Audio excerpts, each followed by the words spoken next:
Hello, I'm Micks Mowers and Mower Man, and welcome to my channel. In today's video, just gone down and picked up this rather nice looking Atco Mower 14SK, the one with the Kawasaki engine on, because someone sold it on Facebook Marketplace. Big shout out to my friend Mower Boy. He put me onto this, and I emailed the person, or texted the person straight away to see if it was available. It was cheap for what it is, and for what these machines do actually sell for on the open market.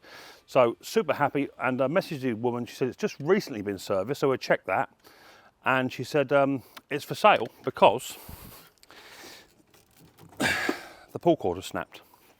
So somebody has sold an Atco Mower 14SK because the pull cord has snapped, which I think you can get done for around about top end, I would say £30 maybe, but that would be absolute top end. But you can fix this yourself at home, and hopefully if I can fix this in the next sort of 15 minutes and the machine all runs, I'll be as happy as Larry. A 14SK do not come up very often, especially with your cylinder mower type ones with these Kawasaki engines on. The older style ones like the Tecumseh, they come up more, but not these. Let's get it up on the bench, see if it's just a quick pull cord swap. We'll get this machine up and running and cutting again. I'll be happy if it does. If this is your first time watching Micks Mowers and Mower Man, hit the old subscribe button and whack the old bell. Set notifications to all. That way you'll be told next time I upload another video. So without further ado, let's get down and dirty. Let's get this pull cord fixed. Right, so I've now got the recoil here. Now I'm just going to take off these this windings here. I'm trying to damage the spring. Now if you look, as I'm pulling this cord out, I'm actually recoiling the spring up.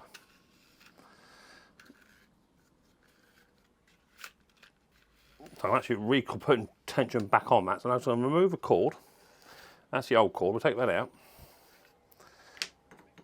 Just going to put a screwdriver in there just to hold that still. Okay, I'm going to grab some pull cord. Right, I've got a bit of string. Now all I'm going to do now is take this screwdriver out, okay, but I'm keeping hold of this at all times. If you let go of it, it's going to unwind, okay? Now just wind that up. It's about 5 or 6 full rotations, but you'll know when you get roughly to where it needs to be, okay? Because a bit of string there. Let's take a bit of string out. Let's have that out of it. That'll cause problems later on in life.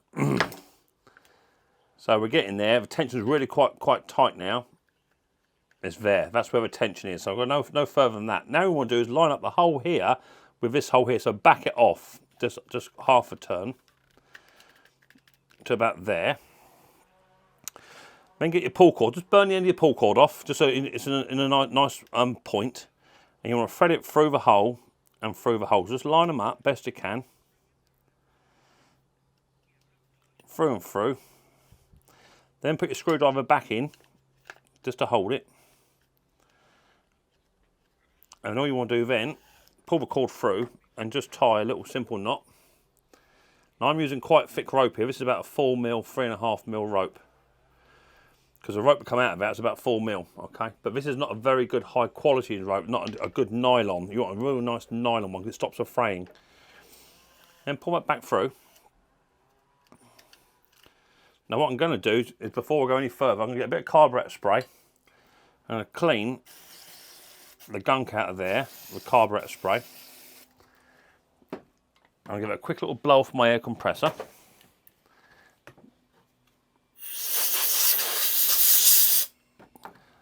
Once that's been cleaned off, I'm then going to replace that with a little bit of white grease, just inside the workings. Just give that a little bit of a happy birthday. That's all.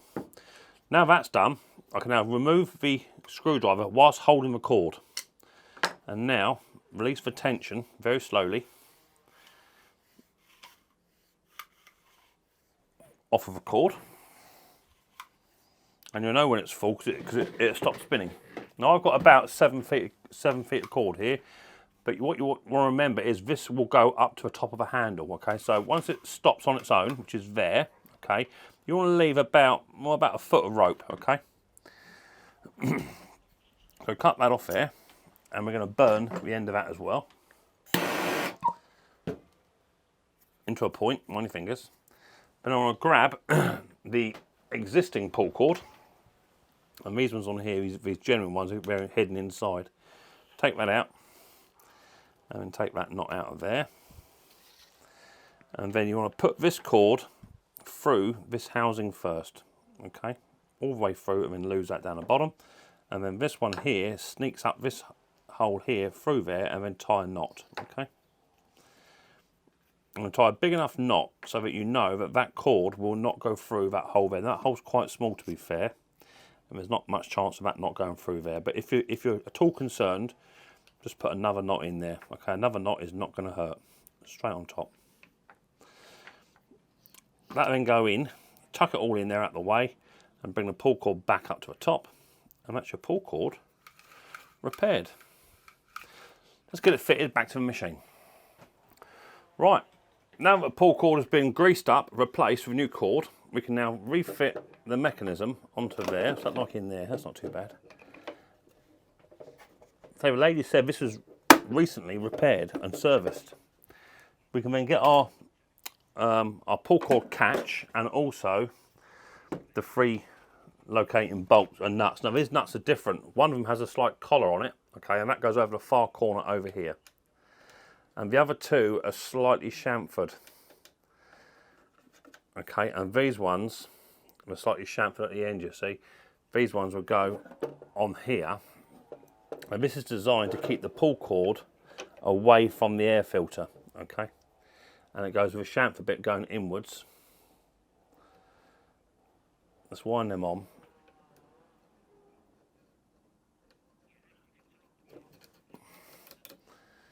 That one goes onto there, and that one goes onto there. And all that's left to do now is to do those up very, very gently. We don't need to be done super duper tight, so setting number one.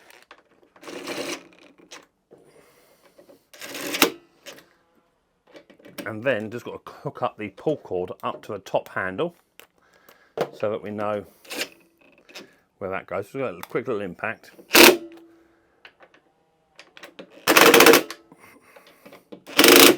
Like so. Now I'm just going to double check a couple of things. Just going to check the spark plug, and that looks to be relatively new. Let's check the air filter,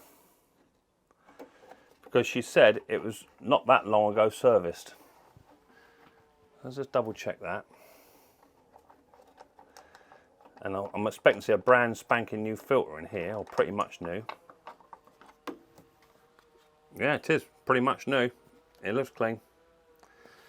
So there's no dirt in there, which is good. And also, just want to double check the bottom. That one of the most important things that I check on here is the fuel tap catch, fuel catch down the bottom, because that is where the ethanol sits. Now, if you have a poorly running engine, I've got loads of videos on these machines, loads and loads and loads. So knock your socks off. This little tiny bowl down the bottom here, that's the one that catches all the ethanol. So before we go any further, it's going to release, turn that fuel tap off, so we get no more fuel come out. And it's going to loosen this back tap off of the back. Generally not done it very tight, but this one looks like it is, because I can see ethanol already in the bottom of there. I'm hoping that we bought a machine for next to nout, and a simple pull cord fix might get this machine back up and running. I've got to try and get this nut off. There it goes. So you get a little bit of fuel drop out of there now. So I just want to save the machine by putting a rag down. We'll save the paintwork. And the fuel is turned on still. Let's turn that fuel off, Mick. I must have moved it. I'm going to release the fuel bowl. And so empty out a bit of that fuel. And to be fair, there's only a little tiny bit of ethanol in there. That is a really, really good one. And that smells like Aspen fuel to me. So hopefully, if it's been run on Aspen, I didn't clean that. If it's been run on Aspen, then we shouldn't have any carburetor fuel problems. Tiny washer there, just going to remove that and just get a quick little blast with carburetor spray.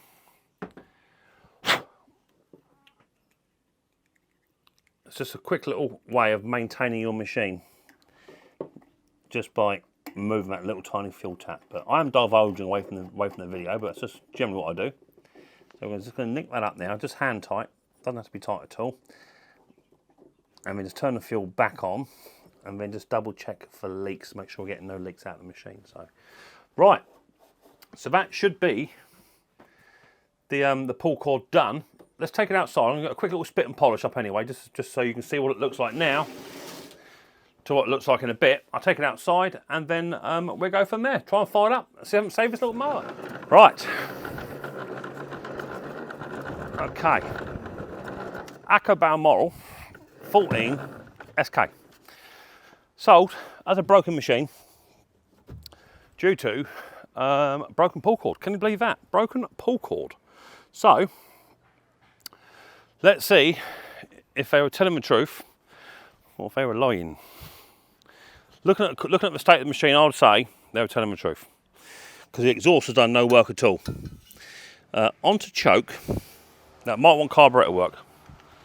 Throttle seems to be, throttle works lovely. So a bit of throttle, bit of choke, turn it on. Did someone sell it for what I would consider a £15 fix? First pull. Let's let that warm up. Oh, got a little bit of a hunk going on, just a very small, but I did clean that fuel tap out, so that might be why. So there you go. Someone sold an Atco Mower 14 SK because the pull cord broke, and it takes no more than 3 or 4 minutes to fix. So I've got to power up my jet wash in a minute, give us a darn good clean. I don't think it needs a service, to be fair. Let's see if the drive all works and the cylinder all works as it should do, because but not much confidence if none of that lot works, but I'm guessing it will. The cylinder looks quite good actually, to be fair.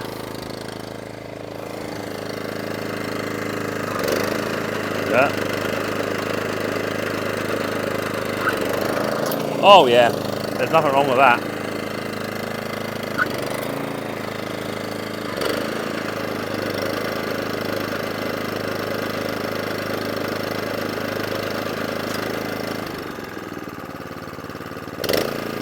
So you can always tell the carburetor is good, because when you idle down, go straight up to full throttle fast, and the machine won't stall. If the machine stalls out, it needs carburetor work. Oh yeah. Thank you very much, Mower Boy, for putting me onto a lovely Atco Mower 14 SK that somebody sold purely because a £3 piece of pull cord had broken and you could fix it. Obviously, they have not been watching Micks Mowers and Mower Man, because I've done 2 or 3 videos on pull cord fixes on these machines before. Had to follow the steps. They could have saved themselves a few bit of quid there, but hey ho, that's why I'm here. So I'll pick up these broken machines, get them fixed, and get them repaired so they're all back up and running again, and that's the reason why I do the channel. Hopefully this will help you guys out. So if your pull cord is just broken on your Kawasaki or your Alex Kensington machine, you can repair it by following the simple steps on my video. And if I have repaired a mower for you and you want to show some appreciation, I have an Amazon wish list down below in the comment section. Feel free to buy me a little gift or a tool down there in the comment section. It's very much appreciated indeed. So if it's your first time in watching Micks Mowers and Mower Man, hit the old subscribe button, whack the old bell, set notifications to all. That way you'll be told next time I upload a video. And I look forward to it. Episode of Micks Mowers very, very soon. But until then, guys and girls, much more importantly, take care easy.